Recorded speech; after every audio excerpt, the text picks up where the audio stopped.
In 1957, a tragic car accident took the lives of two young sisters in England. Less than a year later, their mother gave birth to twins. And as the girls grew up, something terrifying began to unfold. They seemed to remember a life that wasn't theirs. Could it be proof of reincarnation, or just an unsettling coincidence? Before we begin, make sure to like this video and subscribe to Think Again, so you never miss the stories that challenge what we know about reality. It all began in the small town of Hexham, in Northumberland, England. John and Florence Pollock were parents to two daughters, Joanna, age 11, and Jacqueline, age 6. Life was simple, ordinary, until tragedy struck. On May 5th, 1957, the girls were walking to church when a driver, under the influence of drugs, lost control of his car. The accident killed both sisters instantly. For John and Florence, their world shattered in a single moment. But this is not where the story ends. The grief was unbearable, yet less than a year later, Florence gave birth again. This time to twin girls, Jennifer and Gillian. From the beginning, John, the father, noticed something unusual. Jennifer had a birthmark on her hip and another on her forehead, marks that matched exactly where Jacqueline, the younger daughter who had died, had scars. As the twins grew older, the strangeness deepened. By the age of 3,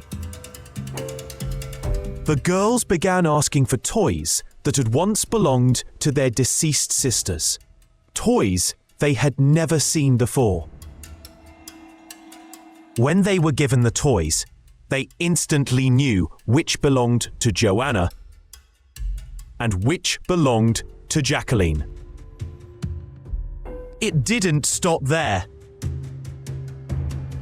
One day, Florence overheard the twins playing a game where they reenacted the accident, one child lying on the floor,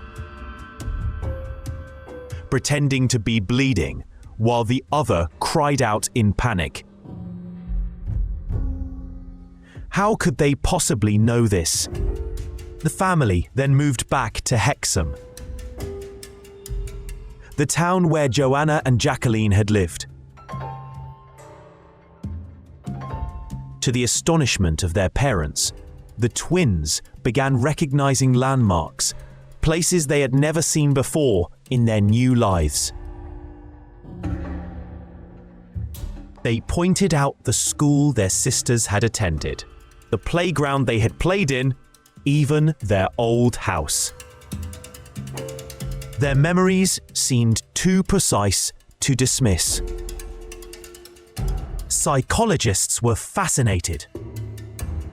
Dr. Ian Stevenson, a leading researcher of reincarnation, documented over 2,500 cases worldwide. Among them, the Pollock twins became one of the most famous and compelling. Stevenson concluded that their case was one of the strongest pieces of evidence supporting the possibility of past lives. But not everyone was convinced. Skeptics argue that John, the father, had a strong belief in reincarnation even before the twins were born. Could his conviction have subconsciously influenced the way the girls were raised. Perhaps Florence, though skeptical herself, accidentally passed down memories through subtle hints and conversations. Children, after all, are highly impressionable.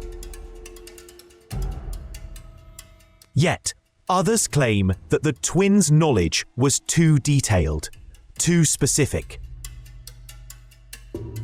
How do you explain the birthmarks?